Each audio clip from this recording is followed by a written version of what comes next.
Bonjour à tous, je suis contente de vous retrouver pour cette nouvelle vidéo. Donc aujourd'hui je vous propose de continuer à travailler sur les sauts dossés. On va travailler le déplacement en ligne droite. Sachant qu'il va y avoir d'autres déplacements à travailler ensuite, c'est demi-tours, on aura deux façons de faire, et les tours complets. Alors pensez bien à suivre les vidéos, comme ça petit à petit vous allez pouvoir travailler un peu chez vous et progresser.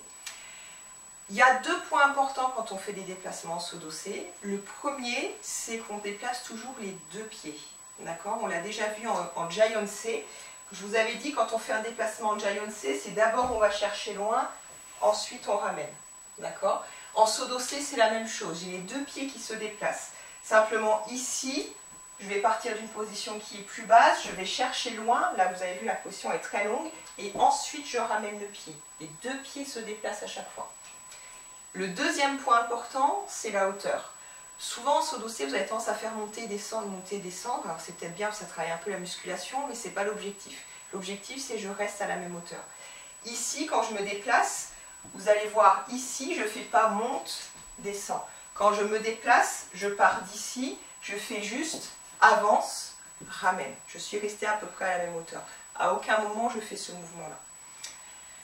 Vous, souvent, quand vous faites les gombop, notamment le deuxième gombop, à partir de la ligne droite, vous avez tendance à faire monte, descend, et en plus, vous oubliez de ramener le pied.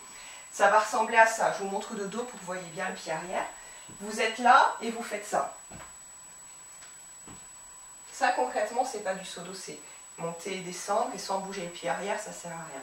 Donc moi, ce que je veux voir, c'est ça. Vous êtes ici, c'est je reste à la même hauteur, et ici, ramène le pied arrière. Systématiquement, je veux voir ça. En termes de coordination avec le sabre, c'est exactement ce qu'on a vu sur le Giant-C. C'est-à-dire que concrètement, ici, j'arme en avançant, je ramène le pied arrière, je coupe. C'est exactement les mêmes étapes qu'en Giant-C. Si vous les avez comprises et bien travaillées en Giant-C, ça va venir naturellement sur le saut dossé. Alors vous avez pu voir que concrètement, je n'ai pas besoin de beaucoup de place. Il suffit d'un couloir pour pouvoir travailler. Alors effectivement, ça peut demander de la place si on avance pied droit, pied gauche systématiquement. Si vous n'avez pas beaucoup de place comme chez moi, vous avez un tout petit salon, vous faites toujours la même jambe. Ici, je pars pied droit devant, je continue, pied droit, pied droit, pied droit. Vous en faites 10 comme ça, généralement la cuisse ça fait du bien. Et ensuite, vous faites la même chose, pied gauche. Pied gauche, pied gauche, pied gauche. Et vous en faites plusieurs comme ça. L'avantage, c'est que ça ne demande pas énormément de place. Soyez vraiment attentif à cette position saut dossé. Je vous l'ai déjà dit, c'est une position qui est essentielle dans les gombop. Donc pensez bien à la travailler, ça vous fera en plus des belles cuisses et vous serez beau quand on se reverra pour cet été.